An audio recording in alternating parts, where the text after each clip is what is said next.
Olá, sejam bem-vindos ao nosso IAI Talk Show. É um programa de entrevistas que visa trazer histórias de vidas que sejam inspiradoras para cada um que está assistindo a esse programa e com o intuito de mostrar que diversos sonhos são possíveis de realização. E hoje nós temos um programa especial, que é um programa que vai, de fato, unir as duas temporadas, né? A segunda relacionada a raízes piracicabanas, né? E a terceira que diz respeito a mulheres no agronegócio. E para isso nós temos o prazer aqui de ter a ilustre presença do Rubens, né? O Rubens Ometo Silveira Melo, né? Também conhecido como Binho, né? Os mais próximos aí, piracicabano, né? Ele nasceu em 24 de fevereiro de 1950, né? 72 anos velhinho, super, né? Bem conservados aí. Pisciano, né? Pisciano. E como é característico aí, né? Os astrólogos dizem, né? Do signo de Peixes, né? É mais um exemplo aí de cidadão criativo e talentoso, né? Seja nos negócios, seja na família. E, dentre outras coisas, é presidente dos conselhos de administração da Cosan, da Raízen, da Comgás, e tem figurado recorrentemente aí na lista das maiores riquezas acumuladas no país, principalmente de acordo aí com a revista Forbes. E o Rubens, nascido em Piracicaba, ele tem uma história muito ligada, vamos chamar aqui a zona rural, né? Que com o tempo foi se transformando de fato na agricultura, né? Então existe, acho que toda essa lembrança, toda essa referência à usina Costa Pinto, né? Que existe até hoje em Piracicaba. O Rubens estudou em escolas da própria usina, né? E daí depois que acabou se ligando a escolas de Piracicaba. Após a usina Costa Pinto, talvez o destaque seja a consolidação, a formação da usina da Barra, né? Que por muito tempo foi considerada aí como uma das maiores ou a maior usina do país, né? Em termos aí de capacidade de moagem de cana. Depois do grupo escolar, né? Ele teve uma ligação muito forte com o Colégio Dom Bosco, Colégio Salesiano Dom Bosco, onde eu acredito que ele tenha sido aluno do seu Cacheta, professor de matemática, né? Meu pai, e falo por depoimentos do meu pai mesmo, né? O Rubens sempre se destacava, né? Como um dos melhores da classe. Então, Rubens, muito grato aí a gentileza de nos receber aqui para essa entrevista que a gente considera super especial. E a ideia é que você compartilhe conosco um pouco das suas lembranças, as suas histórias de Piracicaba, e começando com a época da usina Costa Pinto, né? O que você consegue lembrar daquela época, né? O que de agradável ficou aí nas suas memórias? Bom, Zé, para começar, eu quero dizer que é um prazer muito grande estar aqui com você por vários motivos, né? Primeiro, com piracicabanos, né? Segundo, por estar falando de Piracicaba e falando, tenho uma memória e um carinho muito grande pelo seu pai. Eu sempre fui uma pessoa que gostei muito de exatas, né, de ciências exatas. Sempre gostei muito de física, química, matemática. E seu pai foi uma pessoa muito importante. Tanto é que eu nunca me esqueci do nome dele, nem sempre lembro do nome de todos os professores que eu tive lá no Colégio Dom Bosco e mesmo no grupo escolar da usina Costa Pinto. Mas seu pai era muito rigoroso, era muito bravo, mas eu nunca tive problema com ele porque era um negócio que eu gostava. Eu estava sempre... Eu me lembro até que eu gostava de ir para a aula já adiantado no que ele iria ensinar. Então, quando o Guilherme veio falar, pô, é um prazer muito grande, eu conheço muito a sua carreira. Você também é colega, né, engenheiro da Politécnica. Você sabe que o Politécnico é uma panela desgraçada. Sim. Você teve a sorte de não ter sido meu calouro, que ter sido muito depois, você não teria dado bons trotes em você. Mas voltando à usina Costa Pinto, né, eu nasci literalmente nela, minha mãe, meus pais moravam na colônia, né, da usina, uma casa que estava a 200 metros das caldeiras das usinas e via meu pai claramente à noite acompanhando o desenvolvimento da moagem em função das descargas de vapor da caldeira, né. E eu tive uma infância lá muito, muito feliz, porque eu crescia muito solto, né? Você não tinha os problemas que você tem hoje, você vivia de shorts, né? Para ser mais de calção, né? Como a gente fala lá em Piracicaba, sem camisa, sem nada, solto, e jogando futebol, sem nenhum controle. Fiz o primeiro ano primário no grupo escolar professor Santos Veiga, que era lá na usina, porque eu ficava aborrecendo tanto meu pai e minha mãe de querer ler, de querer saber o que estava escrito. Eu falei, pô, esse moleque fica me enchendo a paciência aqui, vou colocar ele na escola e para de aborrecer. E daí me colocaram mais cedo na escola, tanto é que eu ainda tive que fazer um 5º ano, né? Porque eu não podia entrar direto naquela época, eu não tinha idade para entrar no ginásio muito novo. E fui lá muito, muito feliz, jogando futebol, participando do time, tudo. Morei na usina Costa Pinto até os 12 anos de idade, 13 anos de idade, indo e voltando para a cidade, que depois de lá eu fui para o Colégio Dom Bosco, onde eu fiquei até vir para São Paulo, onde eu fiz o 3º científico.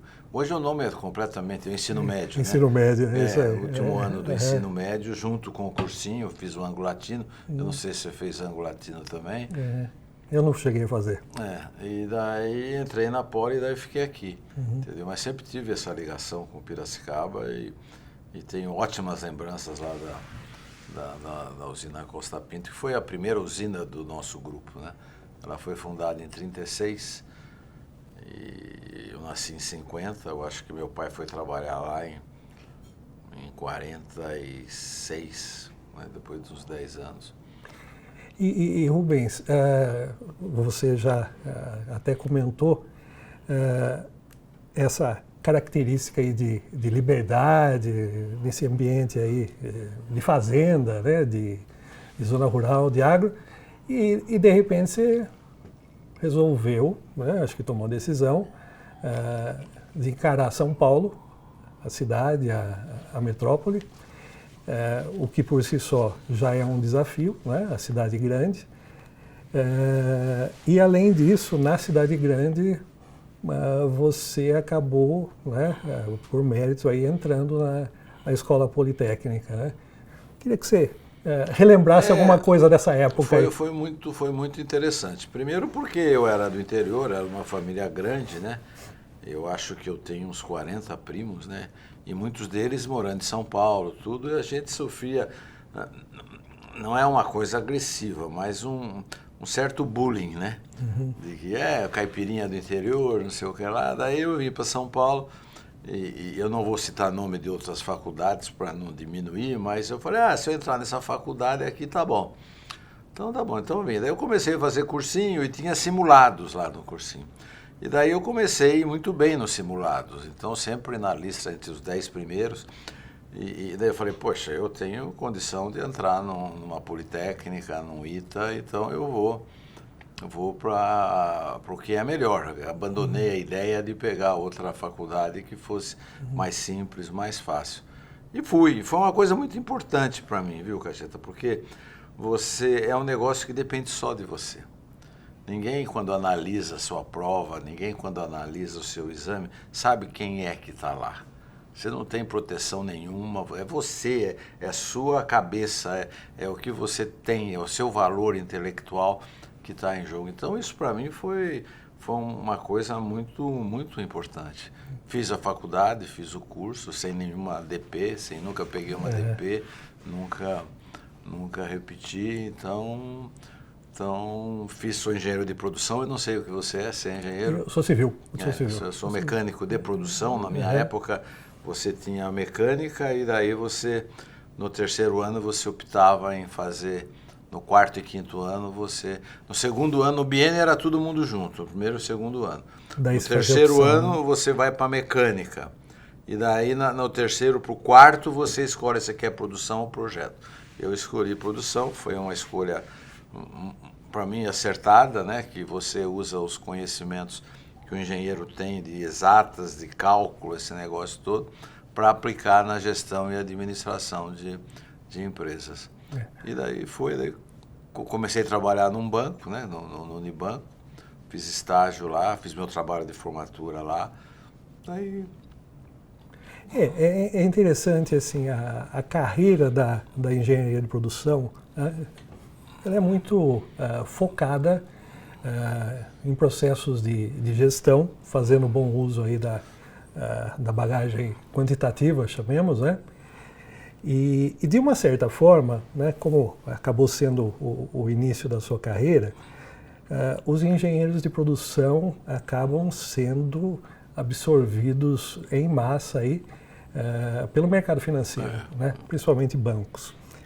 E você teve essa passagem aí pelo próprio Unibanco, depois pelo Votorantim, que não deixou de ser mercado financeiro também e tal. Uma escola.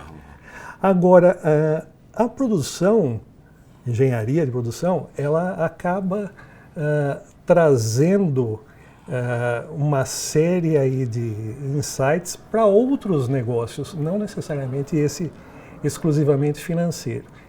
Então, eu imagino que em termos aí, né, de inovação, né, você tenha sido um dos precursores na utilização dos conhecimentos de engenharia de produção para agronegócios. Foi a mesma experiência que o Dr. Olavo Setúbal. Olavo Setúbal foi um dos fundadores e presidente do Banco Itaú, que fez um trabalho fantástico, foi prefeito de São Paulo, tudo. O Dr. Olavo era engenheiro pela Politécnica, eu acho que era engenheiro eletricista, eu acho. Mas ele começou a contratar muitos politécnicos, engenheiro de produção, para trabalhar no banco, entendeu? Então, nessa onda, eu também fui para trabalhar com a parte financeira, obviamente com conhecimentos de que eu nasci com o agronegócio, entendeu? Esse é um negócio que é natural em mim. Minha família, ela começou com cana-de-açúcar, depois foi para açúcar, para etanol, esse negócio todo. Então, foi a aplicação da engenharia e do pragmatismo do engenheiro para a parte agronômica. E tempos, acho que mais recentes, né, nós observamos aí uma mudança constante na terminologia que define o segmento, né? Talvez uma das denominações mais recentes seja segmento sucroenergético, né? Então, quando se fala de segmento sucroenergético, pensa-se na integração das atividades de produção, né? Os próprios insumos que são necessários para essa produção e mais as atividades aí voltadas para atacado e varejo, comercialização no geral.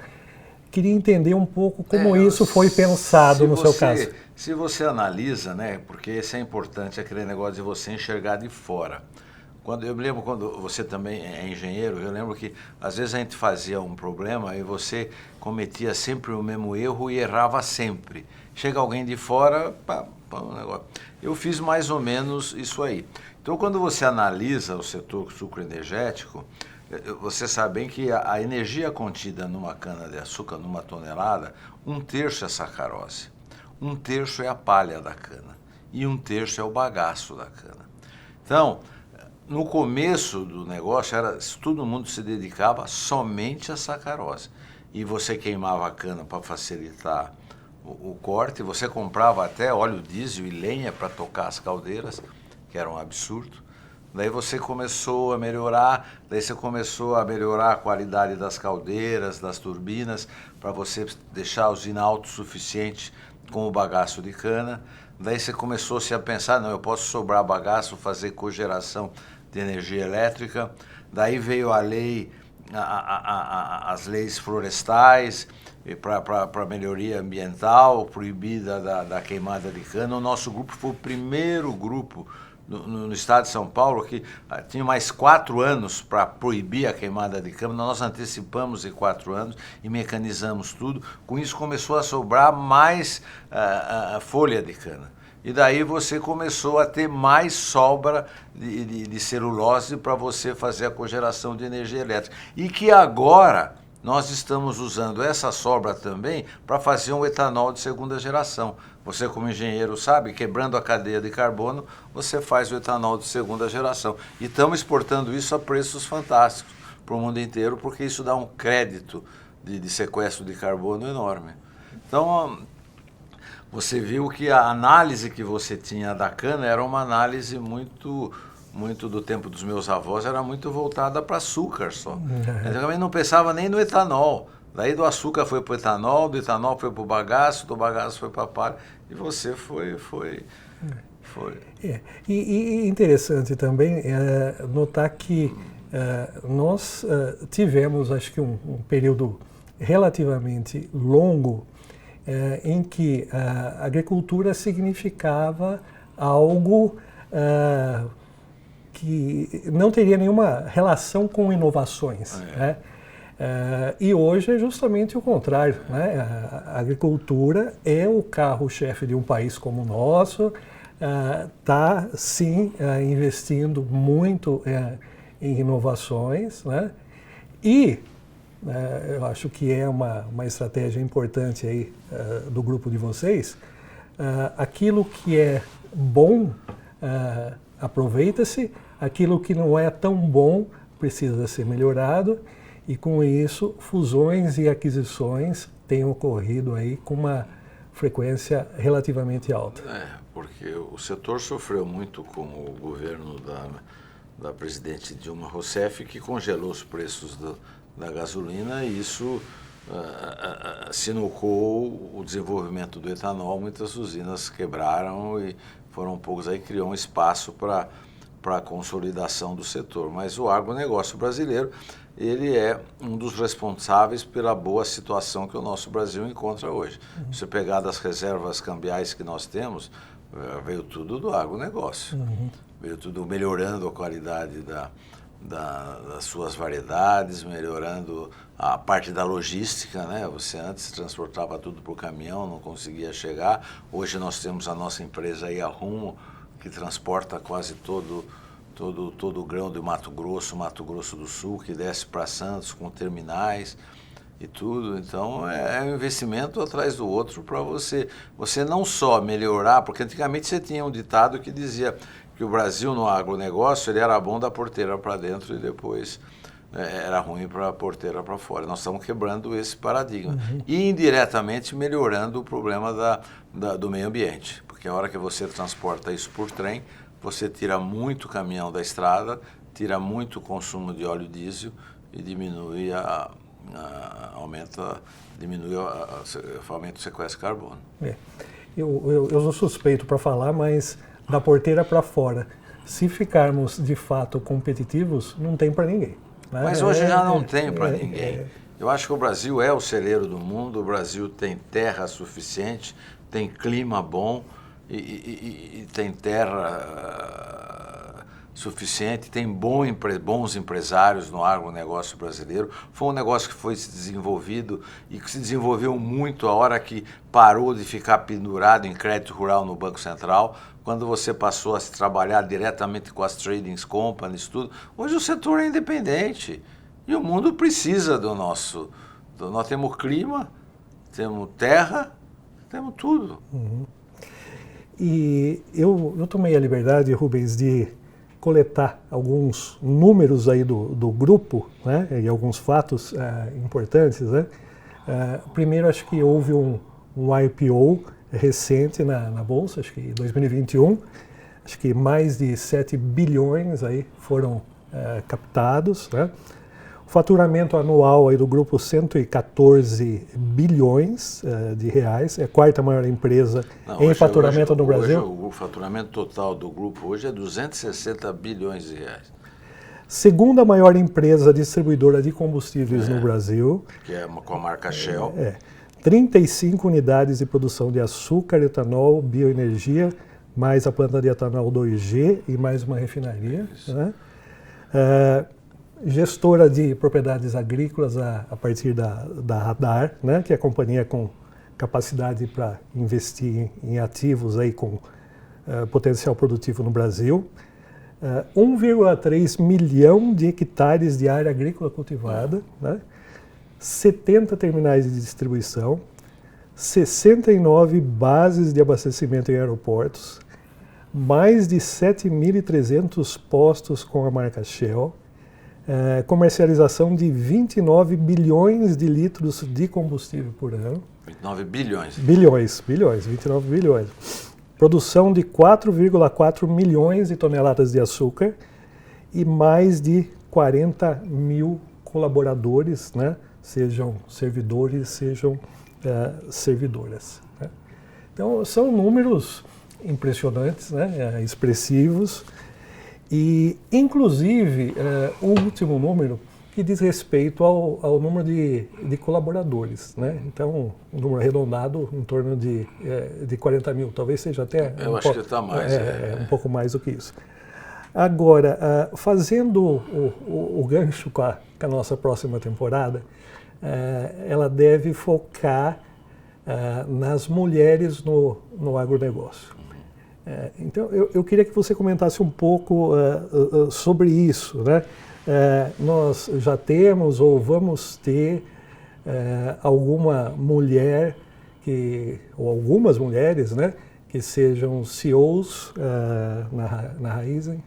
Eu acho que, com certeza, eu acho que não só na Raízen, como em todas as empresas do grupo. Eu acho que se você pegar a diretora responsável por toda a parte jurídica do nosso grupo é uma mulher. E nós temos aqui, você sai no prédio aí, é totalmente dominado pelas mulheres. E não é um negócio que às vezes eu tenho um debate grande, eu gosto de fazer isso por mérito, não vou contratar a mulher porque eu quero a mulher. A mulher é muito competente, você precisa dar a igualdade de condições delas evoluírem, e elas têm feito isso. Elas fazem um trabalho muito, muito bem feito. Nós temos todas as nossas empresas têm 1 ou 2 membros do conselho de administração, mulheres, entendeu? Então, eu gosto muito de trabalhar com elas. Tem todo o meu apoio. Legal. E são prestigiadas aqui. Legal. E Rubens, voltando um pouco para Piracicaba, você não tem mais uma residência fixa em Piracicaba, mas eu imagino que de vez em quando vocês vão passear em Piracicaba. Eu pelo menos uma vez por mês passo por lá, eu tenho uma reunião, nós temos o centro administrativo da Cosan é lá, né? É lá em Burcópolis, onde você conhece ali. Burcópolis. Então a Raízen, a sede da Raízen é lá, tudo, então eu vou uma vez por mês. Agora eu não vou mais com a frequência e com o tempo mais calmo que eu ia de que quando minha mãe morava lá. Quando minha mãe era viva, aí eu ia, ficava um fim de semana e mais conversando, passeando, ainda gosto de passear, pegar o carro, mas a cidade mudou muito. Eu gostava do meu carro, passava lá na frente do Coronel Barbosa, na Praça Zé Bonifácio, ali na Galeria Brasil, né? Mas mudou tudo.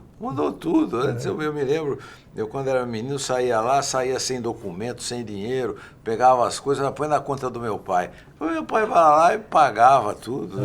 E hoje, no clube de campo, né, ia muito jogar tênis e fazer esporte no clube de campo, andar de ônibus, andar a pé, saía do Dom Bosco, ia a pé para a cidade, esperar a saída do colégio Assunção, né? As meninas desciam a Rua Boa Morte ali.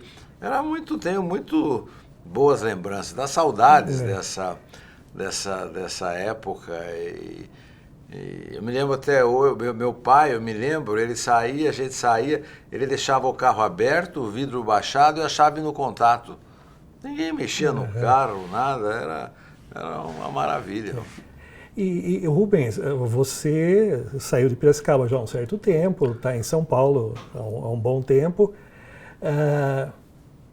Você ainda se considera um caipira do interior? Sou sim. Mas não tem sotaque. Tem, ele volta, fica perto da turma lá e volta logo. E tem expressões piracicabanas, né? Então, meus netos às vezes chamam a atenção. Por que você fala assim? Por que você fala 7? Por que você fala... Você nem percebe, né? E a hora que você volta, você fica lá, volta logo. Volta logo. E você gosta de uma música caipira? Agora que eu gosto de música sertaneja. Gosto. Legal. Gosto muito. E eu acabei levantando, né, um fato que eu acho que é importante em tudo isso que você já construiu. Existe um livro autobiográfico, né, o Inconformista, que foi feito junto com o Aguinaldo Silva, né, que é seu amigo. Conta um pouco aí do que está por trás desse projeto. O objetivo desse livro não foi de um objetivo de contar a história minha, de se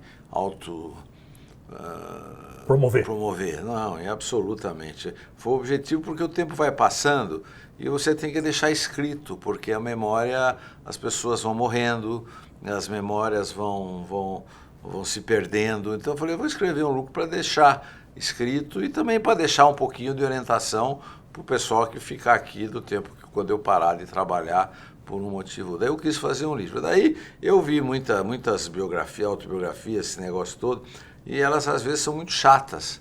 Elas são livros grandes e que não interessa a ninguém, né? Porque é um puta monte de... É bom para você consultar. Eu quis fazer uma história. E eu sou muito noveleiro.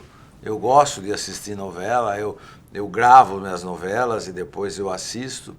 Então eu falei, eu vou pegar um novelista para me ajudar a escrever o livro. E daí eu tenho um amigo em comum com o Aguinaldo Silva. Eu quis fazer um livro fácil para que as pessoas lessem com facilidade, de qualquer idade, de qualquer nível de cultura. E daí nós escrevemos esse livro, O Inconformista, querendo retratar o jeito que eu sempre fui, né? Eu nunca fui uma pessoa que me conformava com as coisas porque eram assim. Eu sempre queria entender a razão das coisas e se eu não aceitasse, eu queria arrumar uma maneira de fazer melhor. E procurando, pesquisando e lutando por isso. Isso sempre deu muito trabalho, mas deu certo na minha vida, me ajudou muito a construir isso que a gente construiu. Legal. E Rubens, como qualquer cidadão, você tem um contato aí com diversas gerações, né? E no caso da família, imagino os seus filhos, os seus netos. Num almoço de domingo aí, conversando com os netos, qual é o conselho, qual a recomendação, quem sabe, de natureza profissional que você faria? Olha, esse negócio eu sou muito pragmático, sabe? Eu acho que a principal coisa que você deixa para os seus netos, filhos, essas coisas, é o exemplo de vida que você dá para eles. E você tem que procurar incentivar as pessoas a fazerem aquilo que elas gostam de fazer. E normalmente as pessoas gostam de fazer aquilo que elas têm talento. Uhum. Mas o que eu dou, conselho que a pessoa podendo, ela tem que, independente, às vezes é melhor você ganhar no começo um pouco menos, mas fazer aquilo que você sabe fazer. fazer aquilo que você gosta de fazer. E daí você, ao longo do tempo, você vai fazer um negócio com tanto amor e com tanto carinho que você vai sobrepujando tudo. Você vai trabalhar feliz.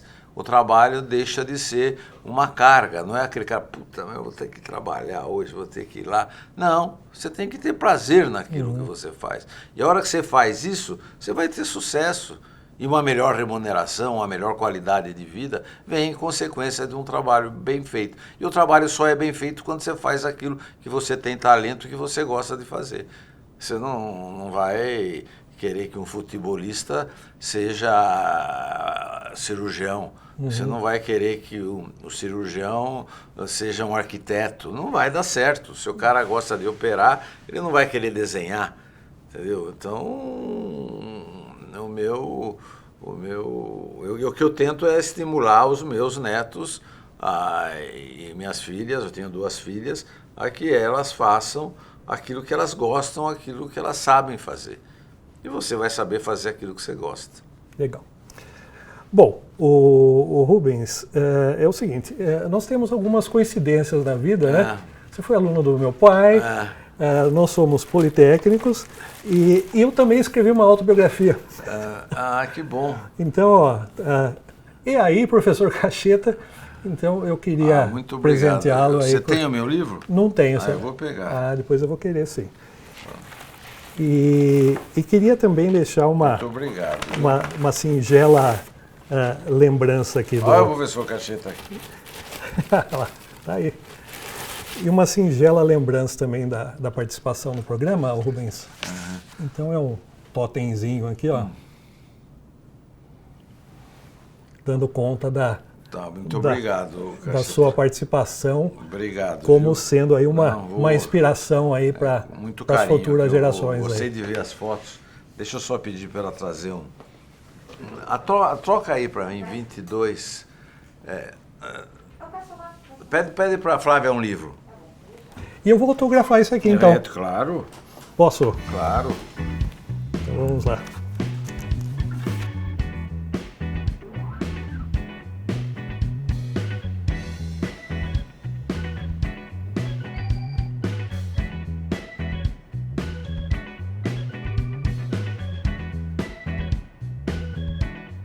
Rubens, de novo, muito grato aí, obrigado, né? Obrigado, prazer estar com você. Pela sua participação aí, né?